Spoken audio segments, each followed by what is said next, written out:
Alors, on se retrouve pour vous présenter Sea Salt and Pepper. Sea Salt and Pepper, c'est un jeu de Monsieur Bruno Catala et de Monsieur Théo Rivière. Graphiquement parlant, c'est un jeu qui a été illustré par, alors je pense que c'est Pierre-Yves, puisque j'ai PY, Gallard et Monsieur ou Madame Dorène.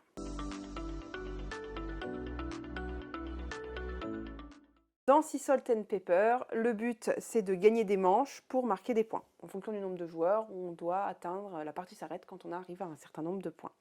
Les points, on les a ici sur le côté de certaines cartes. Donc cette carte-là, quand elle sera associée à une autre carte poisson, on le voit, on a un poisson ici, quand on aura le deuxième poisson, eh bien elle me donnera un point. Et puis elle me donnera également un petit pouvoir. On a plusieurs cartes qui sont comme celle-ci, on a notamment les poissons, on a notamment les crabes, et puis on verra au cours de la partie qu'il y en a d'autres.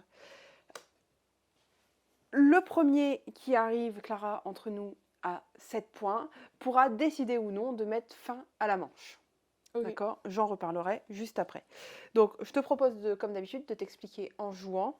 Là, si je commence, à mon tour, j'ai soit le choix de prendre une des deux cartes de la défausse, ou alors je peux décider de piocher les deux premières cartes et de choisir. Alors là, je vais les montrer, même si normalement, je ne devrais pas. La carte que je choisis, je la prends dans ma main, et l'autre carte, je la place sur une défausse. À toi de jouer. Est-ce que tu veux prendre un des deux crabes ou est-ce que tu pioches les deux cartes, t'en choisis une?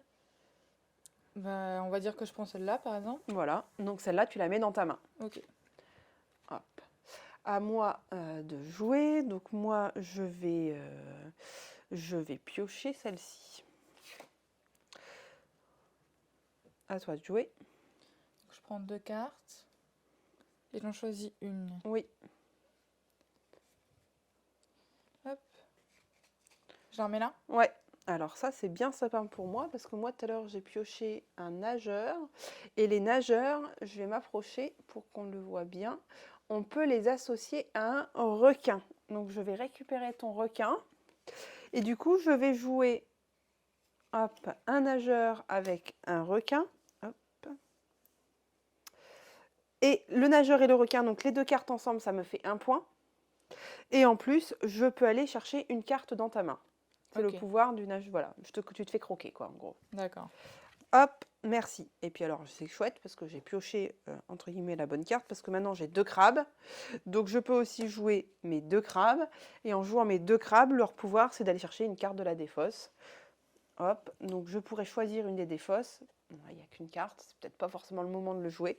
Mais si on avait plusieurs, je pourrais aller chercher la carte que je veux. Donc là, je vais prendre celle-ci. Donc moi, je suis obligée de piocher deux Donc cartes. toi, tu es obligé d'aller piocher. Et tu choisis. Alors, tu as des cartes, peut-être que c'est ce que tu as pioché, qui permettent ça, par exemple, d'aller faire, entre guillemets, des collections. Alors, cette carte-là, elle te dit que tu vas pouvoir marquer des points par encre. C'est-à-dire que si tu as une encre, ça te fait 0. Mais par contre, si tu arrives à en avoir une deuxième, ça te fait 5 points. Okay. Tu as la même chose avec, par exemple, les pingouins. Tu as la même chose avec les coquillages. Et je crois avec les pieuvres. Et donc, je les place devant moi? Non, tu ne les places jamais devant toi. C'est des cartes que tu gardes en main. Et ça te fait des points où tu es la seule à savoir que tu as des points. D'accord. Donc moi, je vais piocher deux cartes.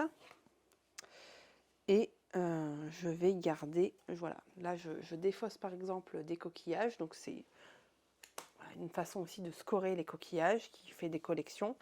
Et je vais garder cette carte-là, hop, qui me permettrait de gagner 3 points par encre que je récupérerai. Ça te donne un indice de ce que j'ai l'intention éventuellement de faire au tour d'après. 2. Ouais.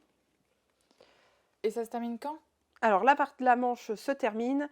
Quand l'un de nous arrivera à 7 points en plus, on pourra décider de mettre fin à la manche. D'accord. D'accord? Donc, à toi de compter dans ta tête à combien de points tu peux en être. Moi, tu sais que je suis au moins à 2, puisque j'ai un point ici et un point là. Hop, donc à moi de jouer. Je pioche 2 cartes. Oh. Et je vais enlever ça. À toi. Donc là, j'ai un nageur dessus. Ouais. Donc, ici, mon nageur et mon requin Voilà, tu peux les mettre vont ensemble, ça te fait un point et du coup, tu peux venir tirer chez toi. chez moi. Génial. Parfait. Hop. Alors, cette carte-là, tu t'es peut-être posé la question de ce que c'était. Elle te donnerait un point par carte bateau que tu aurais soit devant toi, soit dans ta main. Hop, donc moi, je pioche. Hop, alors moi, je vais garder ça. Hop, et ça, la sirène, c'est la carte qui permet de scorer grâce à une majorité de couleurs. Donc tu as un point pour chaque carte de ta couleur majoritaire. Donc, tu peux avoir gagné. Voilà, donc là, tu comprends que j'ai 1, 2, 3, 4, 5 points. En fonction de ce que j'ai en main, ma couleur majoritaire, c'est voilà, c'est au moins, j'ai 3 noirs, j'ai 3 bleu ciel et j'ai 3 bleu foncé. Donc je dépasse les 7. Donc j'ai le choix soit de continuer de rien dire pour essayer de marquer plus de points, ou alors je peux aussi décider de mettre fin à la manche, ce que je vais faire. Et je peux soit annoncer stop, c'est-à-dire qu'on s'arrête immédiatement, tu comptes le nombre de points que tu as, je compte le nombre de points que j'ai. Ok. Et on compte chacun son nombre de points. Ou alors je peux dire que c'est une dernière chance. C'est-à-dire que je te D'accord. laisse jouer un dernier tour, avec risque que tu dépasses mon nombre de points. Ok. Puisque, dernière chance, si tu ne dépasses pas mon nombre de points, eh bien moi je marquerai le nombre de points que j'ai plus un bonus de couleur. D'accord. Et toi tu marqueras que un bonus de couleur. Ou alors, si tu dépasses pour la dernière chance, c'est toi qui marqueras tes nombres de points plus ton bonus de couleur. Donc je vais dire dernière chance parce que je pense que j'ai vraiment plus de points que toi et que tu es un peu mal barré. Je pense que t'as pas tort. Donc, je rejoue. Voilà. Tu joues une dernière fois et ensuite c'est la fin. Je tente le tout pour le tout. Je pose 2 petits bateaux. Et donc tu peux rejouer. Alors j'ai dit une bêtise tout à l'heure avec les poissons, c'est pas je rejoue, c'est je pioche la première carte. Ah, Donc j'ai fait bah n'importe d'accord. quoi. Bon, bah par contre, malheureusement, c'est pas glorieux.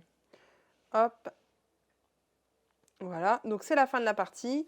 Moi, j'ai, si on compte, donc 1, 2, 3, 4, 5 points, plus, alors ça c'est gris, puisque je ne l'ai pas dit, mais on a un petit pense-bête qui nous dit quelles sont les cartes avec quelle couleur. Donc il y a beaucoup de bleu foncé, il y a beaucoup moins d'orange puisqu'il n'y en a qu'une.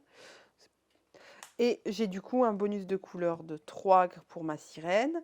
Donc ça me fait 5 plus 3, j'ai 8 points. Tu as combien? Eh bien, moi, j'ai 2 devant et dans les cartes que j'ai que l'encre qui est ici qui me rapporte du coup 3 points. Donc Ouais. ça me fait 5 seulement. Donc ça te fait 5. Et t'as pas un point pour ton pingouin? Ah, plus 1, oui. Oui, Ah donc oui, tu es 6. quand même à 6. Je suis quand même à 6. Donc tu es quand même à 6. Moi, je suis à 8. Donc j'ai bien gagné mon pari. Je gagne 8 points plus mon bonus de couleur qui est de 3 cartes avec mes couleurs majoritaires. Ça me fait 11. Et du coup, Clara, tu ne gagnes. Ça t'empêche de scorer tes 6 points puisque tu gagnes que ton bonus de couleur. Quelle est ta couleur majoritaire? Bleu ou jaune. Tu kiffes? Voilà, donc tu as que 2 et moi je suis à 11. Ok. Donc ça permet de créer la petite différence. Ensuite, on remélange les cartes et on repart pour une nouvelle manche.